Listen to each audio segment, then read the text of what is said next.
Sino mga nagpupunta sa Quiapo? Quiapo. Yan. O huwag kakaligtaan ha, sa loob ng panahon ng Kwaresma, tiyakin na tayo ay makapagkumpisal. Ha? Kailan kayo huling nagkumpisal? Nung grade 4. Anong grade na ngayon? Tandaan nyo ha, ang pagkukumpisal, medyo lumakas tayo ng toto, no? Ang pagkukumpisal ay kahit yung pinaka-requirement, isang beses, isang taon, dapat nakakapagkumpisal tayo.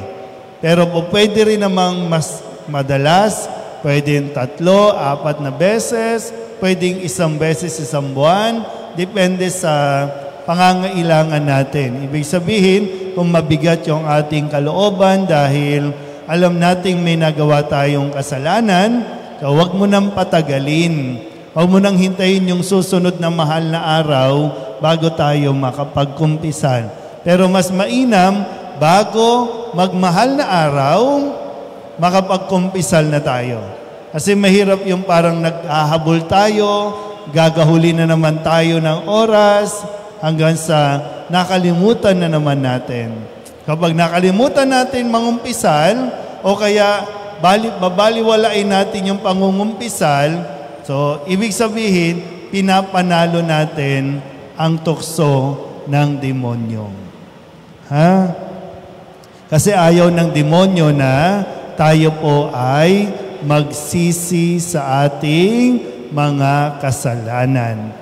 Yung pagsisisi sa kasalanan, yan naman ang laging paanyaya sa atin ng ating Panginoong Jesus, no? Ng poong Nazareno. Kaya sa gabing ito ng ating pagninilay, para sa recollection natin, para sa buwang ito, at nawa makatulong, no, sa ating lahat na makapaglaan din, no, ng panahon para mapagnilayan natin yung ginagawa natin, lalo pa karamihan dito mga tinatawag na mamamasan o mga deboto ng poong Jesus Nazareno. So ang tema natin para sa araw na ito ay pasanan ng pag-asa.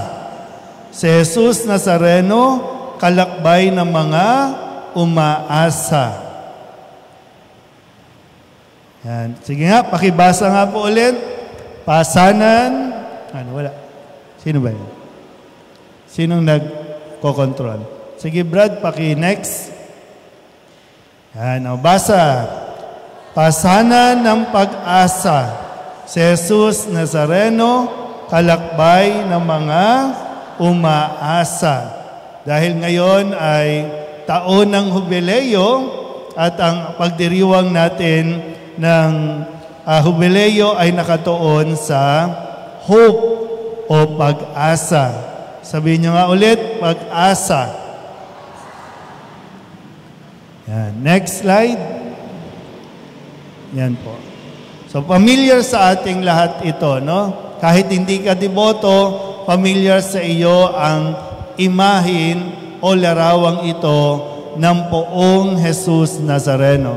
So, ito mismo yung imahin na matatagpuan doon sa pinaka-altar ng simbahan ng Quiapo na tinatawag na kayong Minor Basilica and National Shrine of Jesus Nazareno. Yan. Sige nga, pagmasdan nyo nga muna yung Nazareno. Tingnan nyo mabuti ha.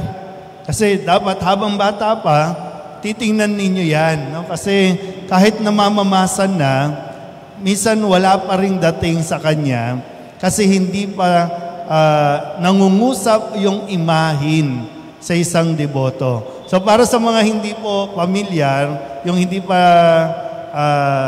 ano ba tinatawag? Deboto, pero nagsisimba naman po, no? Kasi taon-taon, kung mapapansin ninyo, taon-taon ay dumadami ang mga deboto na pumupunta sa Quiapo. Hindi yun dahil sa simbahan, hindi yun dahil sa pare. Dumadami ang deboto dahil sa Nazareno. Kasi nung hindi pa po ako na-assign sa Quiapo, isa rin yan sa parang palaisipan sa akin. No? Bakit ba nagsisiksikan ang maraming tao? No? Lalo na kapag pista ng Nazareno, Nobinaryo, pag Biyernes, bakit ba nagsisiksikan ang mga tao para pumunta doon? Pero yun pala, no? Kasi, tandaan niyo po ang Nazareno ang tumatawag sa atin.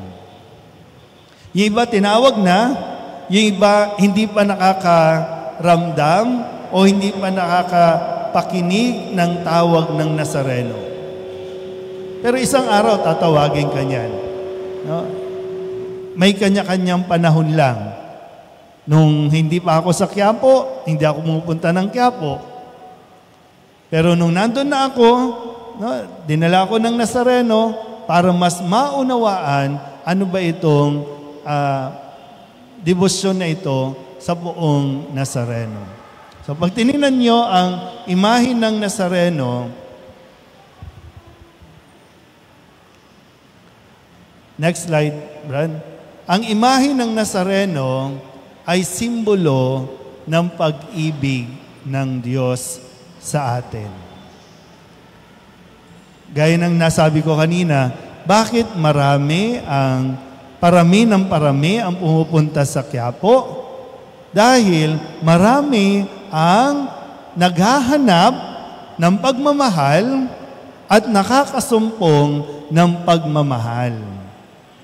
So ang imahe ng Nazareno sa itsura ng nakapasa ng krus, nakaluhod, kapag tinitigan mo yan, lalo tigit kung nagdadaan ka lang, kasi dati po ang simbahan ng Quiapo, hindi yan nagsasara. Nung bago mag-COVID, ngayon ba, bukas pa rin na? Nabukas na? Okay. Kasi nung panahon ng COVID, doon tayo nagsara. Pero bago mag-COVID, hindi isinasara ang simbahan ng Quiapo. At marami yung naglalakad lang, hindi sila pamilyar sa simbahan, mga tulala, mga may daladala sa buhay, mga bigo, pero nung mapadpad sila, dila na din naman sila mismo ng Panginoon, doon sila nakaramdam ng pag-ibig ng Diyos. Sabihin niyo nga sa katabi ninyo, mahal ka ng Diyos. Yun lang, yung pag tinignan mo, bakit ang imahe ng Nazareno ay imahe ng pag-ibig? Kasi kapag tinignan mo yan, bakit niya papasanin ang krus na yan na napakabigat, na hirap, dahil sa pag-ibig. Dahil sa pagmamahal niya sa tao. Kaya nga, di ba, ang sinabi din, dahil sa pag-ibig ng Diyos sa tao, ibinigay niya ang kanyang buktong na anak, ang kanyang kaisa-isang anak, para hindi tayo maparusahan. At nagdesisyon din si Jesus na papasanin ko ito dahil mahal niya ang tao. Sabihin niyo ulit sa katabi ninyo, mahal ka ni Jesus. Kaya kung feeling mo walang nagmamahal sa iyo dahil hindi ka minamahal ng mga taong inaasahan mong magmamahal sa iyo, pues tumingin ka sa Nazareno, tanggapin mo ang pagmamahal ng Diyos, magiging okay ka. Bagamat, sa atin, siyempre, gusto natin, kasama natin yung minamahal natin, tao tayo. At naghanap tayo ng pagmamahal ng tao. Pero ang pagmamahal ng tao, hindi sasapat yan sa pagmamahal na hinihingi natin. Pero kung tatanggapin natin ang pagmamahal ng Diyos, magiging okay ka.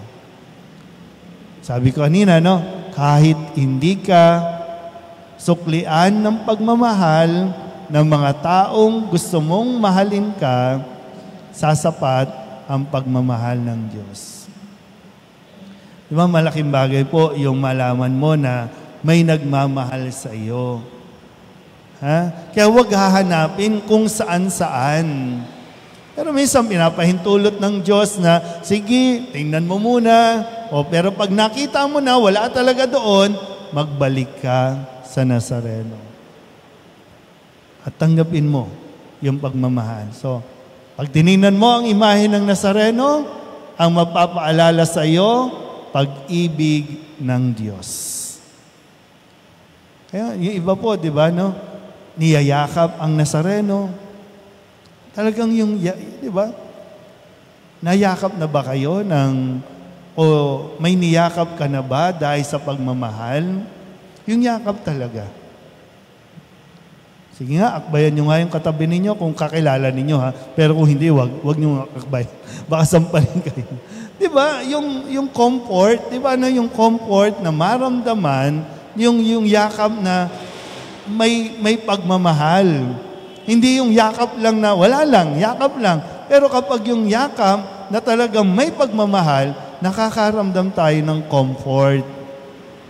Kaya nga marami ang nakakasumpong na sila ay nakukomfort pag pumupunta sa Quiapo at pinagmamasdan ang imahe ng Nazareno.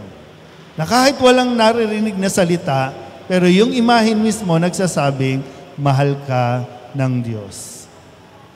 Kaya tama na, no? Tama na, huwag mong pahirapan ang sarili mo, huwag mong saktan ang sarili mo. Marami lang talaga sa atin ang kulang sa pagmamahal. Kaya kung saan-saan hinahanap para lamang maranasan kung paano ba ang mahalin. Okay? So, next slide tayo. Yan. So, ang imahe ng Nazareno ay imahe ng pag-asa. Naibabahagi ko na to dati, no, sa mga nakakasama kong mga deboto, na ang imahe ng Nazareno, sa pagkakatingin natin, yan yung nadapa si Jesus. Nadapa siya, no? Pero, sa aking pagninilay, hindi lang yan basta nadapa, na ganyan, kundi laging nagsasabi na, kung madapa ka, bumangon ka. Tindig ka ulit. Kaya nga may pag-asa.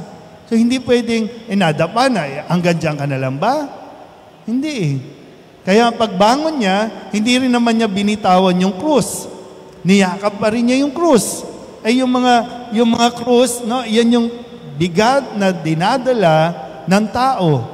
Na sinasabi din, ito yung ginawa ko. Mabigat ang mundo, pero kakayanin ko. Babangon ako dahil hindi tayo dapat mawalan ng pag-asa. Sabihin nyo nga ulit, pag-asa. So kung naghanap ka ng pag-ibig, tumingin ka na sa Nazareno. Kung nawawalan ka ng pag-asa, tumingin ka sa Nazareno. Hindi ko alam, no? Kung may iba-iba kayong karanasan, no? Pero sana itong mga batang ito, no, pag dumating ang panahon, huwag niyong kakalimutan na kayo ay deboto ng Nazareno. Ha? Medyo mga totoy pa ang mga ito, no? Totoy pa sa karanasan, kaya kailangan nating gabayan, no, ang mga batang ito. Next slide. Okay, pakibasa. Pasanan ng pag-asa. So, yan yung pinakaunang bahagi ng tema natin, no? Pasanan ng pag-asa. So, pinagninilayan, paano ko ba maipapaliwanag ito, no, para sa ating pagninilay? So, hihimay-himayin ko po yung bawat salita, no, para mas maunawaan natin. Sabihin nyo nga, pasanan. Yan. Pag sinabing pasanan, kasi next slide, Brad. Makikita ninyo sa imahen, pinasan ni Jesus ang krus. Ulitin ko ha. pinasan. Pinasan. Hindi ipinapasan. Nakuha po yung pagkakaiba? Pinasan niya, ibig sabihin, inako niya. Kusa niyang tinanggap. Kesa doon sa ipinapasan, ibig sabihin, ipinilit sa kanya na pasanin yung krus. Di ba pag yung pinipilit tayo, mabigat sa kalooban natin? Kesa doon sa nagkukusa. Di ba pag yung, ano ba kayo, no? Pag sinabi ng nanay ninyo, di ba, na magugas kayo ng plato, ha? Di ba, inutusan, magugas kayo ng plato, maglinis kayo. Nagdadabog kayo, di ba, no? Di ba, no? Pero kapag umuwi kayo ng bahay, nakita ninyo na may mga tambak doon sa hugasin, nagkusa ka, di ba mas magaang yung pakiramdam? At walang pagdadabog, walang pagsisigaw na ibabalik doon sa nag-uutos. So ito ay hindi na inutusan, kundi kusa niyang pinasan ang krus na nandiyan dyan sa kanyang balikat. So, ibig sabihin, mahalaga na mayroon tayong pag-ako. Mayroon tayong pagtanggap. Nagiging mabigat po kasi yung mga pinapasan natin lalo kapag may resistance. Yung ba, di ba? Bakit ako ang aako ng pagbabayad ng kuryente?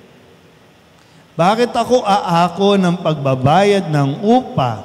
Bakit ako ang aako ng pagbabayad ng tuition fee? Eh ikaw na nagtatrabaho na, di ba gusto mong magliwaliw, gusto mong mamasyal, kaya lang hinihingi ng pagkakataon na sasabihin ng magulang mo, anak, yung kapatid mo, kailangan na ng pantuition. Pero dahil nga mabigat sa kalooban mo, doon sumasama ang atin ding pakikitungo sa isa't isa. Pero kung iisipin natin na ang ipinapapasan sa atin ay kailangan nating tanggapin, akuin, magiging maluwag. Mabigat man, pero maluwag ang pakiramdam. Diba? Naranasan nyo ba minsan yung nagbibigay ka nga? Sino mga nagtatrabaho dito? Diba? Yung pag humingi sila, tapos nagbigay ka, diba kapag mabigat sa kalooban mo, may kasama pang galit. Sino man ako na lang lagi. Diba? May ganun, diba? No? Ako na lang lagi. Diba? So, ito sana, no? Matutunan natin din makita na kailangan may pag-ako. Yung atin, no? Pero siyempre, sa tamang konteksto din, ha? May mga responsibilidad kasi na dapat sa atin manggaling yung initiative. Yung hindi mo na kinakailangang pwersahin kasi ikaw mismo magkukusa. So, meron tayo dapat initiative na makita natin, kailangan mas malawak din ang iyong kaisipan sa pangangailangan ng iba. Sa pangangailangan ng pamilya, sa pangangailangan ng komunidad, maging sa simbahan, di ba, no? Kung yung kusang loob mo na maglilinis ka ng simbahan, mas magiging magaan. Pero kung titingnan mo yung iba na parang walang ginagawa at ikaw ang dami-dami, doon na magsisimula yung hanapan, yung silipan. No? So, ikaw na lang masipag, di ba? So, sa pagpasan ng krus, mayroong pag-ako, mayroong pagtanggap. Okay. Next slide. Ang pasanan ay isang uri ng pagbabayanihan.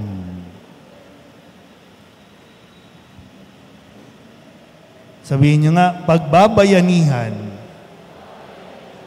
Tingnan nyo po, ha? Yan. Ang bayanihan, o sa mga bata, ha? Tingnan nyo yung larawan. Next slide, Brad. Yan ang bayanihan. Wala na kasing nakaabot niyan, no? Pero sa probinsya, pag sinabing bayanihan, pag sinabing bayanihan, ang isang bahay, pagtutulong-tulungan ng magkakapit-bahay na ilipat doon sa ibang lupa. Naintindihan ba? Yun ang bayanihan. So pag narinig ninyo, tinuro sa eskwelahan, nabanggit ng teacher, ano ang bayanihan? Ang bayanihan ay pagtutulungan. Okay, ayan, no? Saan natin ililipat ang bahay? Ayan. Pero ngayon, mahirap na. Puro bato kasi ang bahay ngayon. Pero sa probinsya, ang mga bahay ay mga nipa o kaya bahay kubo, kaya yung mga kalalakihan ay magtutulong-tulong. Ang pasanan ay pagbabayanihan. Tandaan niyo po yung picture, ha? Next slide. Yan. Diba? Napipicture niyo ba? Kapag prosesyon, pag inapasan itong andas, inililipat sa ibang lugar, nagbabayanihan. Ang tawag nga lang sa lengguwahe ng mga mamamasan ay pasanan. Pero sa pasanan, umiiral ang ugali ng pagbabayanihan. Diba? Yung bahay, anong binubuhat ng mga mamamasan? Yung tinutuntungan ng Nazareno. Inililipat ang Nazareno sa ibang lugar dahil nga malinaw sa atin na ang Nazareno ay ilalapit sa tao para ang tao din naman ay mailapit natin sa Nazareno. So mangyayari yan sa pagtutulungan, sa pagbabayanihan. Nakuha na ba?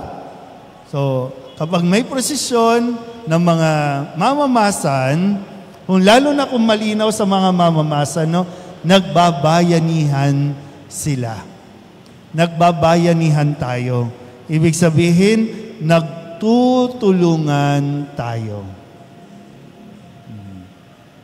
Ngayon kasi minsan, ang hirap makipagbayanihan, no? Pag nagkakasunog nga lang, ang hirap nung bayanihan. Kasi kapag mayroong naglalabas na ng mga gamit, hindi mo na alam kung saan dinala yung gamit. Kala mo nakikipagbayanihan, nagsasamantala pala. Wala na yung TV, wala na yung ref, wala na yung washing machine. Wala na. Babay na. Nasunugan ka na, nanakawan ka pa. Ang tindi. Pero, sana, yung diwa kasi, kaya nga, mahalaga yung itinuturo din ng prosesyon, ng kapisahan ng traslasyon, pinapaalala sa atin ito. Kaya nga kapag January 9, alam niyo po, kapag pumunta kayo sa Quiapo, pag January 9, walang nagugutom dyan. Kasi nagbabayanihan ng tao, nagbibigay ng mga pagkain, umaapaw pa nga ang mga pagkain. Iniiwan na nga, hindi na nga nauubos. Pero doon mo makikita, di ba, yung sinasabing siksik, liglig na umaapaw na biyaya. Pero dahil malinaw sa kanila na makikipagbayanihan sila, kaya nila ito ginagawa. Yan. Next. So, pakibasa ulit. Ang pasanan ay pagbabayanihan. So, hindi lang basta pasan lang, ha? Hindi lang basta trip-trip lang natin, ha? Hindi lang basta makikibarkada, makikipagbalyahan ka. Hindi. Ang pasanan ay pagbabayanihan. Hindi pakikipag-unahan, hindi pagbibidahan, kundi makikipagtulungan. So yung mga kabataan, no? Pagkatapos o habang nagbabayanihan o nagpapasanan, nagbabalyahan. Wala yun wala dapat yun. Kasi hindi yun ay tinuturo ng Nazareno. Tinuturuan tayo, paano tayo magtutulungan. Yan. Next slide. Kaya, sa pasanan, ang tanong handa ba tayong tumulong para gumaan ang dinadala? Handa ba tayong tumulong? Kasi yung mga kasama natin sa pasanan, may pinagdadaanan. Kaya kahit nga yung dati, pag sinasabi natin, bakit kasi nakikipagsiksikan para makalapit sa Nazareno? May pinagdadaanan yan. Kaya kapag yung nagproposisyon po doon, yung akala po, tinatapakan sila sa balikan, sa ulo. Hindi. Tinutulungan ng mga nasa baba na makaakyat yung isa. Nagtutulungan yan. Siyempre, hindi naiintindihan, Pero sana ngayon, lalo na sa iba, mas mabuksan ninyo ang iyong kaisipan na para sa susunod na panonood ninyo ng prosesyon, iba na yung magiging pagtingin ninyo. So maraming tao dun sa baba, nagsasakripisyo para yung mga gustong makahawak sa Nazareno at maibigay niya lahat ng dalahin niya kasi yung makahawak ka lang doon sa krus, sa damit, napakalaking ginhawa para sa isang taong may mabigat na pasan-pasan. Kaya, di ba, kahit na akong masaktan o mahirapan, okay lang. Sige. Then next. Pag okay na siya, magpapalit yan. O iba naman, kami naman. Kasi, hindi madali yung tapakan ka dito sa balikat. Kaya nagpapalit din sila. Yan. Nagpapahinga din. So, sa pasanan, handa tayong tumulong para gumaan ang dinadala at tiyakin natin na hindi tayo magiging pabigat sa pasanan. Ano ulit? Pag sinabing pasanan, bayanihan. So tumutulong tayo para mas gumaan ang dinadala ng isa hanggang sa matapos ito at tiyakin natin na hindi tayo pabigat. Sabihin nyo nga sa katabi ninyo, huwag kang pabigat. Diba? Ayaw nang tumulong, pabigat pa. Diba? Mahirap naman yan. Puro lang tayo pasan. Makikipag-unahan. Pagkatapos niyan, minsan kasi kapag yung hindi pa deboto, kasi naghahalo po yan, may deboto, mayroong panatiko. Yung panatiko, mga trip-trip lang yan. Yung para bang nagbibilang sila na nakatatlo na akong pasan, nakatatlo na akong akyan, o papahinga, babalik. So, yung tawag natin, mga pabigat yun. Ang kailangan natin, yung tutulong, handang tumulong, para ang iba ay makalapit sa Nazareno, nang sa ganon, gumaan ang kanilang pakiramdam. Sa inyo, kayo ba naranasan nyo na makarating sa unahan, sa pinakagilid, no? So kaya may mga kilos, may mga lingwahe na kailangan matutunan. Para na sa ganun, pag nakikipagbayanihan, nakikipagpasanan, malinaw sa kanya yung kanyang gagampanang role doon sa pasanan. So, para sa atin, next slide, ano ang mga kailangan nating pasanin? So, ano ang sa buhay niyo po, no? Ano ang mga kailangan nating pasanin? Kadalasan kasi ito yung mga responsibilidad na iniaatang sa atin, yung mga tungkulin natin, pagiging magulang, pagiging anak, pagiging kaibigan, pagiging miyembro ng komunidad. No, dito sa barangay, dito sa simbahan. So marami. Maraming dapat na pasanin na wag natin dapat aalisin o tatanggihan.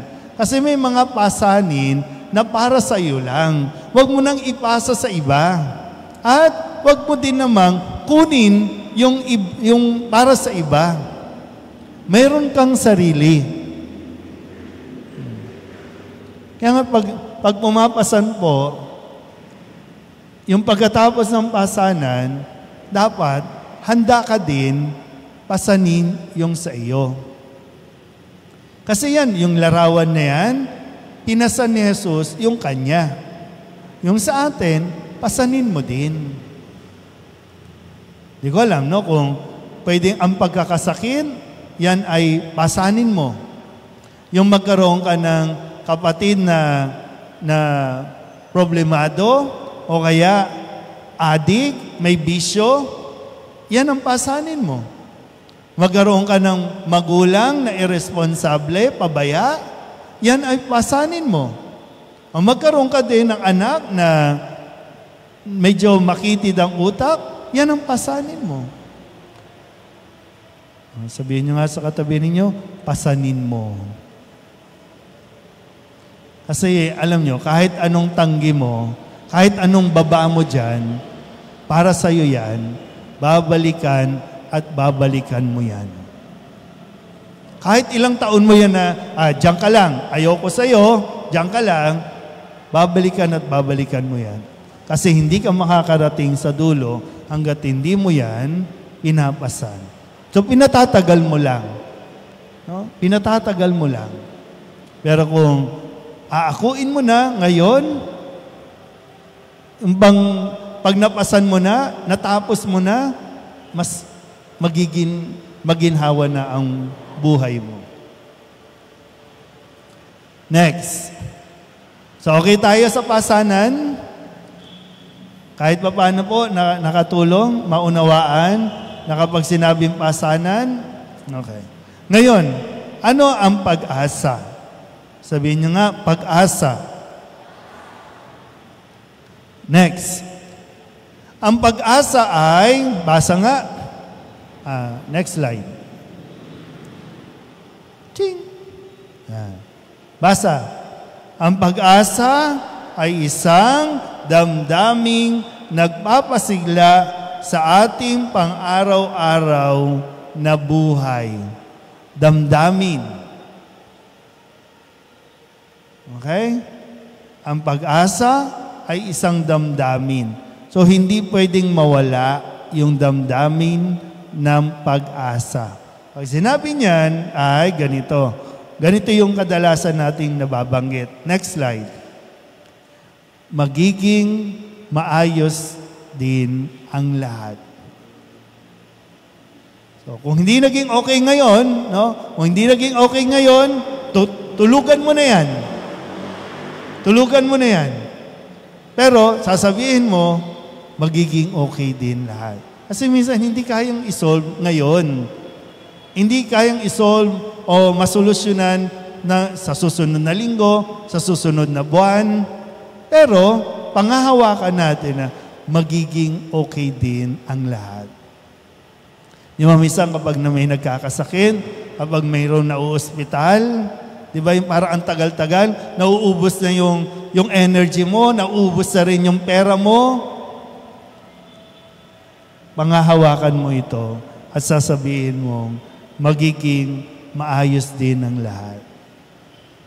Sabihin nyo nga yung katabi ninyo, magiging okay ka rin. Diba? So, yun yung damdamin na hindi natin bibitawan at aasa tayo na magiging okay din ang lahat. Pwede kang umiyak, pwede kang malungkot, pero wag na wag mawawala yung sasabihin mo, magiging okay din ang lahat. Minsan kapag sinasabi natin, madali lang sa atin magsabi kasi wala tayo sa sitwasyon. Pero malaking tulong na marinig natin, magiging okay din ang lahat. Next slide. Basa. Kapag umaasa tayo, tayo ay umaasam. May pagtitiwala. So, inaasam natin. No? Di ko alam po, no? Pero dati, baka lang, no? Makakatapos ka ba ng pag-aaral? O kaya naman, makakapag-aral ka pa ba? Ano ba ngayon, yung mga graduating, sino mga K-12 o high school? Di ba? Makakapag-aral pa kaya ako? Makakatapos kaya ako? Yan. Makikita mo yung sitwasyon, hindi kakayanin, mahirap lang, walang permanenteng trabaho o magulang, makakapag-aral kaya ako? Pero dahil gusto mo, inaasam mo, so meron kang tinitingnan pagdating doon. Kaya hindi ka susuko, hindi ka titigil, dito lang, aasamin mo, gagawa ka rin, kikilos ka rin, para marating mo yun. Hindi ko alam kung anong mga sample, no, ninyo. Pero sa akin, ano ba, ngayon po, sa sitwasyon namin, ano ba, susuko na ba ako? O aasa ako na isang araw, titigil din sa pagbibisyo ang kapatid ko? Sabihin nyo, no? Yung kapatid ko, 3 beses nang nakulong dahil sa drugs. 3 beses mo nang piniyensahan. Ngayon, mababalitaan mo, bumabalik na naman. Ano ba, wala na bang pag-asa? Hindi pwedeng mawala ng pag-asa. So, kailangan natin asamin, kailangan tayong umasa at magtiwala na isang araw, matatauhan din yan. At umaasa din na magiging okay ang pamilya nila. Mahirap lang, no? Mahirap lang na tutulungan mo, aayusin yung pamilya na nag-aaway-away, na nagkakagalit-galit, no? May iba ng pamilya, may iba ng anak sa labas, may ganito. Parang, ano ba? May matatapos pa ba? Pero ito yung tinuturo sa atin ng pag-asa. Magtiwala ka lang, may maganda rin mangyayari. Magtiwala lang. Next slide. Sabi sa aklat ni Propeta Jeremias, chapter 29, verses 11. Basa po. Ako lamang ang nakaalam ng mga panukalang inihahanda ko para sa ikabubuti ninyo at para dulutan kayo ng pag-asa sa hinaharap. So tayo kasi gusto natin, ngayon okay na dapat eh. Matino na dapat, no? May trabaho ka na dapat, may pera ka na dapat, ngayon. Pero dito sinasabi na, basta umasa ka lang.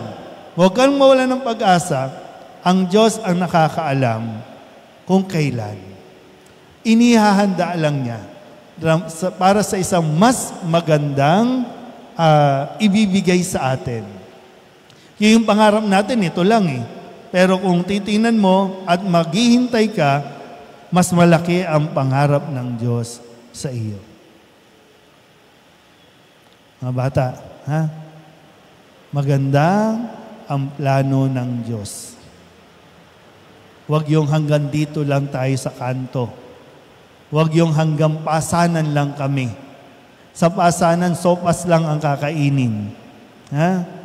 Pero kapag nagsikap, kapag nagpursige, ay, makakakain pa kayo ng steak. Makakakain pa kayo ng carbonara. Hindi lang basta sopas na ubos na ang sabaw. Hindi lang basta pansit, no? Na puro pansit lang. No? Mayroong lechon na kahalo. Ano ba handa bukas? Sabi naman sa sulat sa mga taga-Roma, Next slide. Basa. Ang Diyos na nagbibigay sa atin ng pag-asa, ang magkakaloob nawa sa inyo ng kagalakan at kapayapaan sa pananalig upang sumagana kayo sa pag-asa sa pamamagitan ng kapangyarihan ng Espiritu Santo. Di ba, yung tinuturo sa atin na yung theological virtues, yung virtue, di ba, ng faith, hope, and love. Tatlo yan na mahalaga. So, i-maintain lang natin yan, mabubuhay tayo. So, di ba, tatlong pundasyon ng ating pong buhay at pakikipag-ugnayan sa Diyos.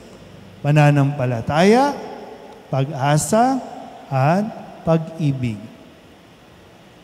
Next slide. Yan. Basa ulit, sabay-sabay.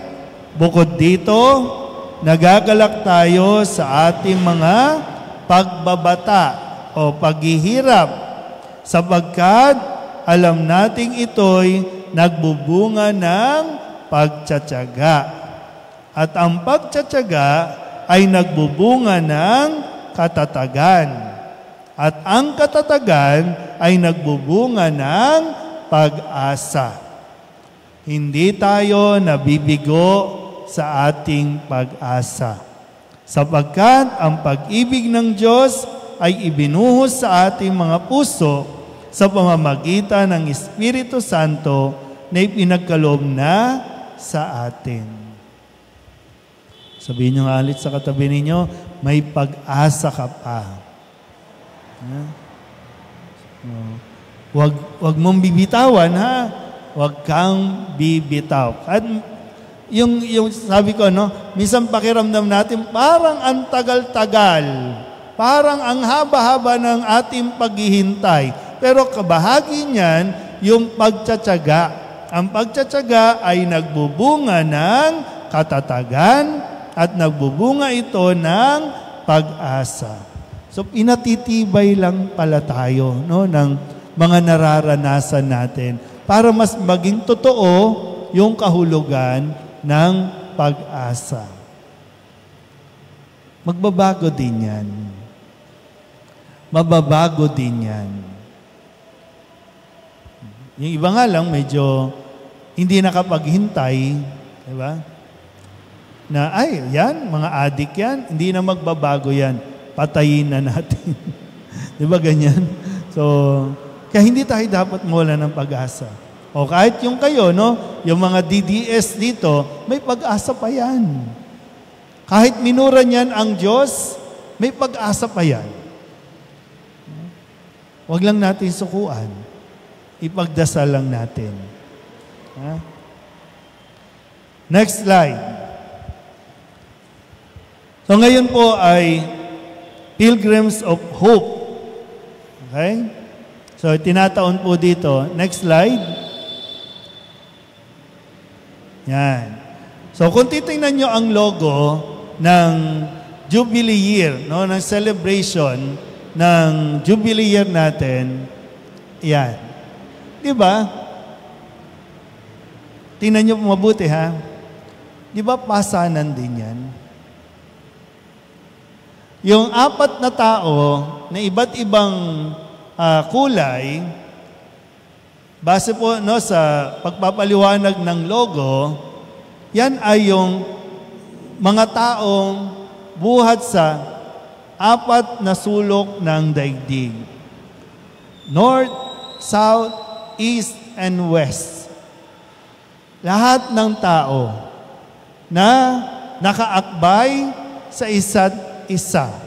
At yung pinaka nasa unahan, nakaakap sa krus. Yung krus na sinisimbolo ni Kristo.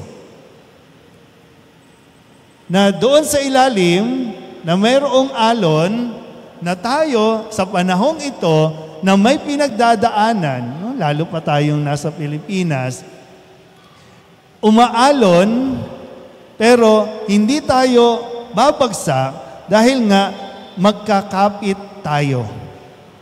At yung pagkapit natin, nakakapit sa krus.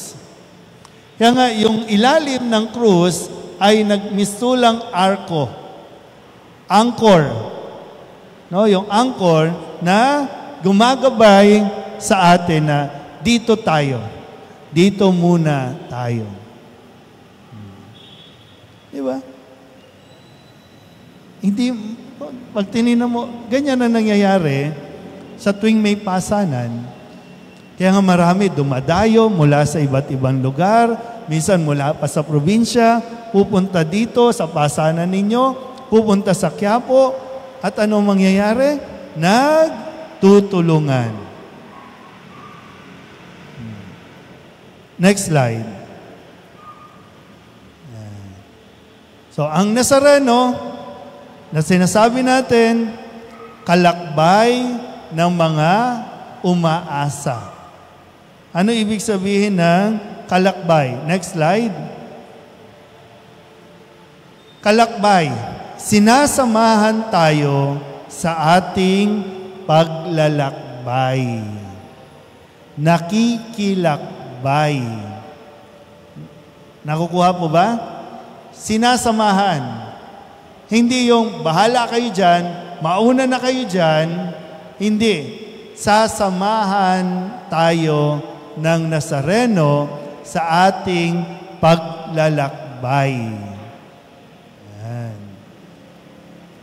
So, ibig sabihin, hindi tayo iniiwan ng Diyos.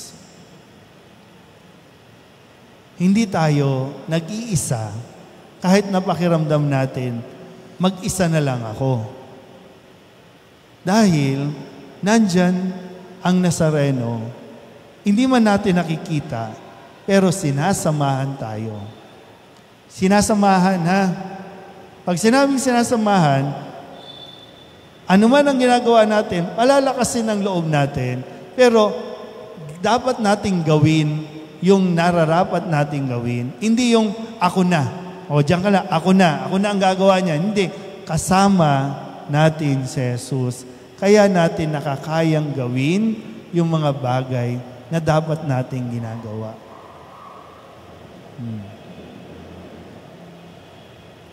Next slide. So kapag may kalakbay, walang iwanan. So hindi tayo iniiwan ng Nazareno.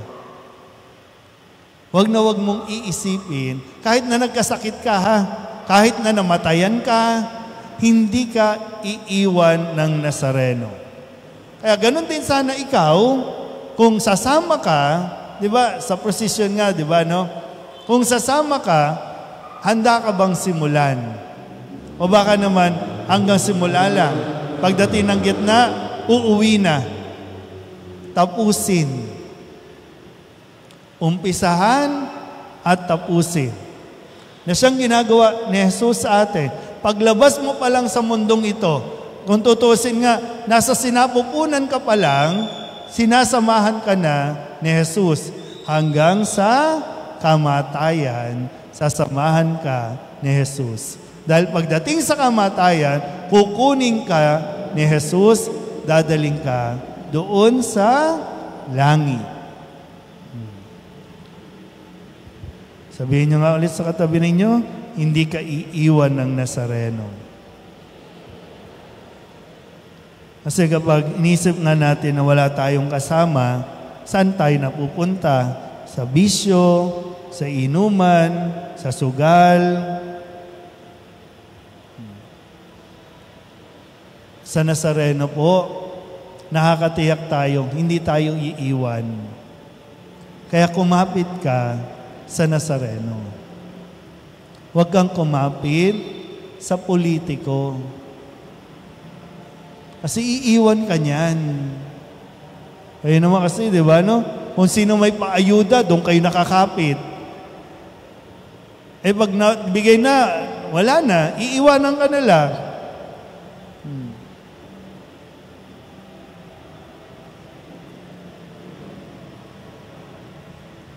Kaya ang hamon sa atin, next slide, maging tagapagdala ng pag-asa. Kaya yung babalik natin, yung logo, no, yung logo ng Pilgrims of Hope o yung Jubilee Year natin, dinadala natin sama-sama si Kristo ang pag-asa. Kaya nasa unahan, pag tininan mo, no, binalikan mo yung logo. Next slide. Di ba? Sama-sama, kakapit sa Nazareno, pero sama-sama din, dadalhin ang Nazareno. Pero sana sa pamilya muna, no?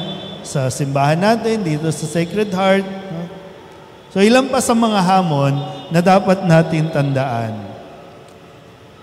Next slide. Basa. Mga kabataan, basa ng malakas. Yan. Maging mukha ng pag-asa. Maganda kasi, di ba, magiging mukha ng pag-asa. Ibig sabihin, kung kausap ninyo ang mga magulang ninyo at pag sinabi nilang, "Nak, ito lang ang kaya." At ang sasabihin ninyo, okay lang po. Magtitiis tayo, no? Okay lang yan. Nagkakaroon ng pag-asa ang mga magulang ninyo. Maging mukha ng pag-asa. Kapag sinabi ng mga magulang na mag-aral, magsisipag kayong mag-aral. Hindi uunahin yung pagbibabe, hindi uunahin yung paninigarilyo, hindi uunahin yung pangangarengkeng, kasi may pag-asa. Sabihin nyo nga ulit sa katabi ninyo, may pag-asa tayo. Ha? Lalo yung mga ineng, ha? May pag-asa. Hindi hanggang release lang tayo ng tren. Yung release nga ng tren, tinanggal na eh. Di ba? Kung maniniwala ka na may pag-asa tayo, makakaahon tayo, makakalipat tayo sa mas magandang tirahan, sa mas magandang buhay. Pero kung wala na, hanggang dito lang tayo sa Stop and Shop. Dito lang tayo sa Santa Mesa. Baka pag nawala ng pag-asa, saan kayo matutuloy? Diyan sa mga motel dyan. Pero, maging mukha ng pag-asa. Hindi mukha ng kalungkutan, hindi mukha ng problema, maging mukha ng pag-asa. Next slide. So yung hamon sa atin din, magbigay ng pag-asa. Alam mo yung pakiramdam, di ba, na yung dapang-dapa ka na, naranasan mo na yan, kung ano man yung hirap ng buhay. Yung mawalan ka ng bahay, yung ma-evacuate kayo dito, yung wala na kayong matirhan, alam mo yan. May mga taong makakaranas din yan. Bumagsak ang business, bumagsak ang buhay, makunan, mamatayan. Panahon mo naman para magbigay ng pag-asa. Iaangat mo sila. Next slide. Ito, basa. Si Kristo ang pag-asa. So, maging mukha ka ni Kristo. Ibigay mo si Kristo. Dahil si Kristo ang pag-asa. Si Kristo ang pag-asa, ha? Hindi ang politiko ang pag-asa natin. Si Kristo ang pag-asa. Huwag niyong masyadong iduluhin, no? Kung sino man yung iniidolo ninyo. At sa kakaidolo mo, saan tayo dinadala. Pero hindi tayo nawawala ng pag-asa dahil ang God, nandiyan dyan ang imahe ng Nazareno, may pag-asa tayo. Next slide. Basa po. Sa panahon, sa panahon ng kawalan ng pag-asa, kay Kristo tayo aasa. Hindi sa akap. Hindi sa... Sino tumatanggap ng akap? Sino tumatanggap ng akap dito? Wala na? Ano ba yung isa? Ayix? Hayik, tupad.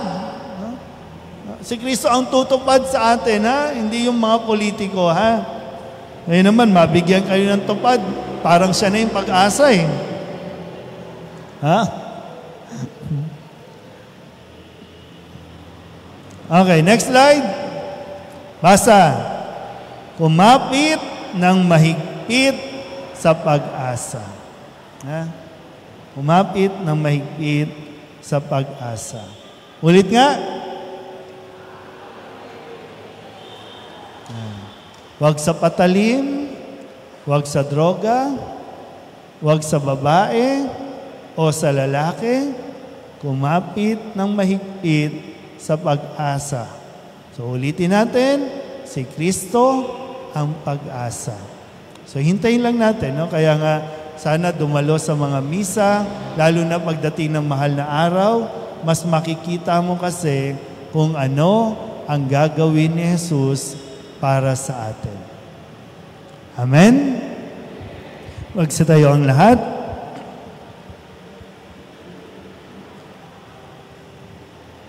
Ama namin, sumasalangit ka, sambahin ang ngalan mo, mapasa amin ang kaharian mo. Sundin ang loob mo dito sa lupa para ng sa langit. Bigyan mo kami ngayon ng aming kakanin sa araw-araw at patawarin mo kami sa aming mga sala para ng pagpapatawad namin sa nagkakasala sa amin. At huwag mo kaming ipaintulot sa tukso at iadya mo kami sa lahat ng masama. Sumainyo ang Panginoon at pagpalain kayo ng makapangyarihang Diyos, Ama at Anak at Espiritu Santo.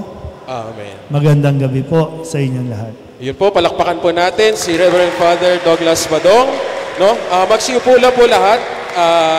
Magsiupo lamang po tayo. Upo lamang po. No? Tinatawagan ko lang po ang ating Parish Pastoral Council Head Lay Servant para sa isang maikling pasasalamat at mensahe kay Father Douglas Badong. At gayon din ang pag-aabot po natin ng certificate and token of appreciation para kay Father Douglas. Tita Cathy, ano po? Palakpakan po natin si Tita Cathy Serrano, ang ating pong PPC Head.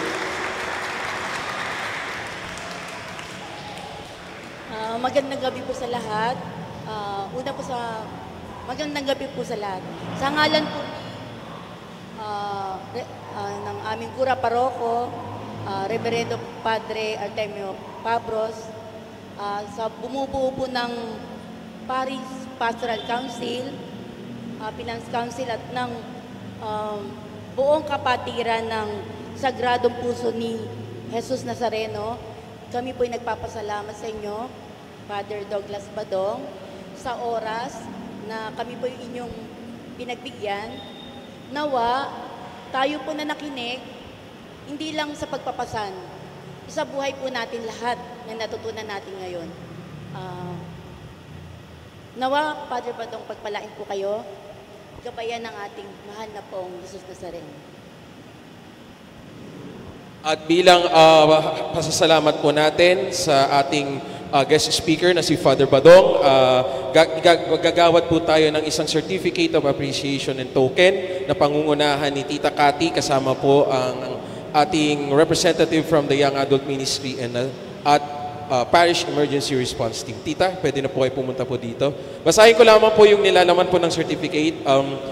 Kapatiran ng Sagradong Puso ni Jesus Nazareno, Sacred Heart of Jesus Parish, Santa Mesa, Manila, Certificate of Appreciation is hereby awarded to Reverend Father Douglas D. Badong, Parish Priest of St. Joseph Parish, Gagalangin, Tondo, Manila, for giving his time, talent, and treasure as our recollection speaker for the first monthly recollection of the Kapatiran ng Sagradong Puso ni Jesus Nazareno with the theme, Pasana ng Pag-asa si Jesus Nazareno, kalakbay ng mga umaasa.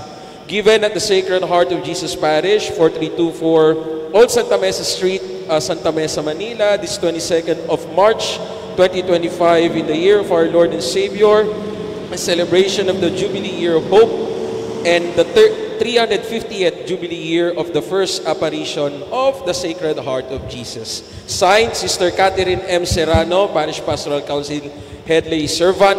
Reverend Father Artemio P. Fabros, Parish Priest. Muli po, palakpakan po natin si Salamat Father po. Badong. Thank you po. Salamat din po sa inyong pag-imbita. Okay? So magkakaroon lamang po tayo ng photo op po with Father Badong. Dito na lamang po sa... ay dyan na lamang po. Tayo na lamang po kayo dyan sa pupwesto nyo po. Pupwesto na lang po si Father Badong sa gitna. At pipictura lamang po tayo ng ating social communications at ng mga media team natin. Compress na lamang po kayo. Kasama po si Father Badong. No? And after po ng picture taking, punta lamang po tayo dito sa side wing. May konting pamirienda lamang po ang ating Parish Pastoral Council po.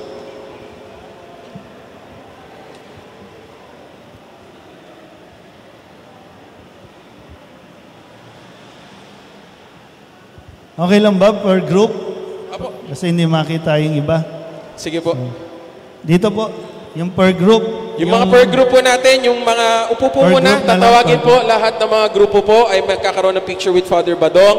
Yung mga balangay kapatiran ng balangay groups po, maaari na pong lumapit. Susunod na po ang PERT po natin. And ang MGC, pwede rin po magpa-picture. At ang Senior Tagumpay po, binabati po natin ang Senior Tagumpay ng Barangay 587A ng happy second anniversary. First anniversary. Meron po kayong photo opportunity po with Father Badong mamaya po.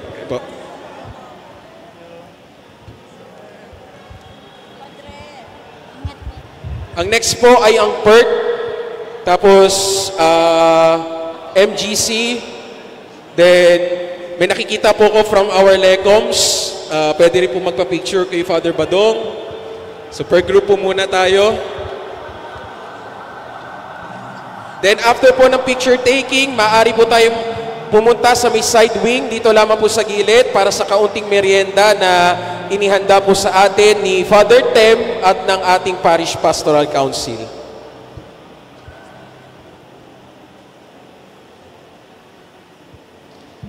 Ang ating po mga kapatid sa Senior Tagumpay po, get ready po. May sariling picture po kayo with Father Badong po mamaya since sa ngalan din po ng ating parokya, happy anniversary sa ating mga kapatid sa Senior Tagumpay ng Barangay 587A.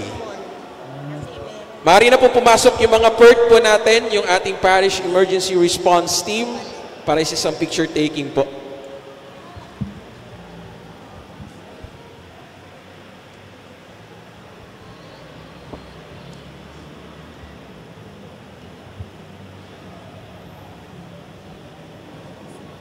At habang nagaganap po ang picture taking, sa ngalan po ng mga bumubuo ng Konseho ng Kapatiran ng Sagradong Puso ni Jesus, si Brother Jess, Brother Ismael, Brother Delphine, meron din po kayong picture taking po with Father Badong po mamaya, kayong ating mga area cluster leaders po.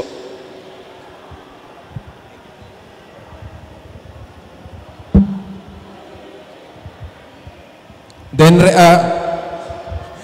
ready na po yung ating Senior Tagumpay para sa picture taking. Then yung ating cluster leaders po, Brother Jess de Dios ng Banal na Puso Areas 1 and 2, Brother Ismael Fabro, Areas 3 and 4, Brother Delphine, Areas 5 and 6. After po ng picture taking, pwede na po tayong pumunta sa side wing po para sa ating merienda po. And habang nandito na po, ang susunod po nating formation ng Kapatiran ng Sagradong Puso ni Jesus Nazareno ay sa darating pong April 26, 2025. Maraming salamat po.